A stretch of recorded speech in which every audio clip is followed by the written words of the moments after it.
Hello दोस्तों, स्वागत है आपका मेरे चैनल में। और आज मैं आपको छलावा की एक सच्ची डरावनी घटना बताने वाला हूं। तो चलिए शुरू करते हैं। यह कहानी मेरे एक दोस्त ने मुझे सुनाई थी। यह मेरे दोस्त के दादाजी की कहानी है।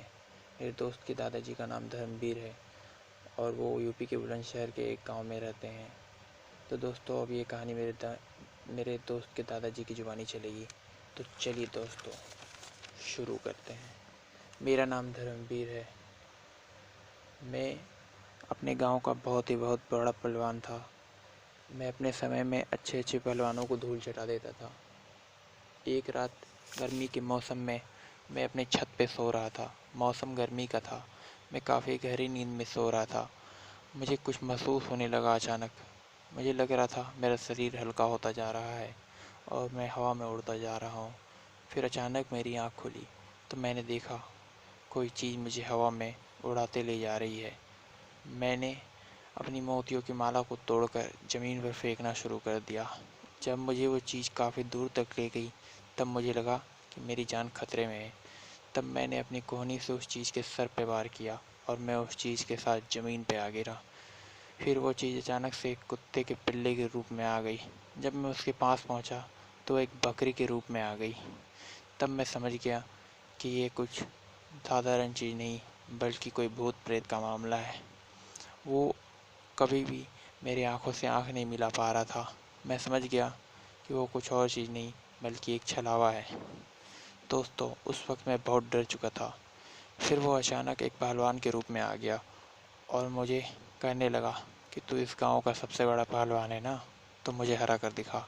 मैं जानता था कि वो मुझे ऐसे नहीं जाने देगा, तो मैंने उस पर सोचा कि मैं उससे लड़ी लूँ।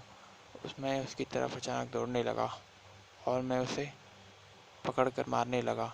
मैं उसे कई बार उठाकर धरती पर पटकता और उसकी गर्दन मरोड़ देता और बाहों में मरोड़ देता। फिर वो अचानक ठीक हो जाता और खड़े होकर हंसने लगता। फिर मैंने अपनी पूरी ताकत से अपनी मुट्ठी से उस पर हमला किया और वो ज़मीन पे गिर गया। पर फिर भी वो अचानक से उठ गया। फिर अचानक उसने मुझ पर हमला करना शुरू कर दिया। उसने अपने पैर से मेरे पेट पर 3 बार हमला किया। तीसरी बार में मेरी धोती खुल गई और मैं बेहोश हो गया। फिर अगली सुबह मैंने खुद को अपने घर में पाया। फिर उन्होंने मुझे बताया कि तुम्हारी माला मोतियों की वो जो ज़मीन पे गिरी हुई थी, हम उसी के सहारे तुम्हारे पास पहुँचे हैं। तुम वहाँ नंगे और बेहोश पड़े थे। फिर मैंने अपनी छलावा के साथ हुई घटना के बारे में सभी लोगों को बताया। तो मेरे एक चाचा ने बताया कि अगर हम छलावा के सामने नंगे हो जाएं तो छलावा हमसे दूर भाग जाता है। शायद तुम नंगे हो गए थे लड़ते लड़ते उनसे, उसी कारण शायद तुम बच गए। दोस्तों, छलावा एक बहुत बुरी आत्मा होती है जो लोगों को छलने का काम करती है। वो कभी बकरी के बच्चे, कभी कुत्ते के बच्चे, तो कभी किसी और रूप में रहती है। वो कभी भी ज़्यादा देर तक किसी एक रूप में नहीं रह सकता। वो कभी भी किसी से ज़्यादा देर तक या कभी भी थोड़ी थोड़ी देर के लिए भी किसी से आंखें नहीं मिला सकता।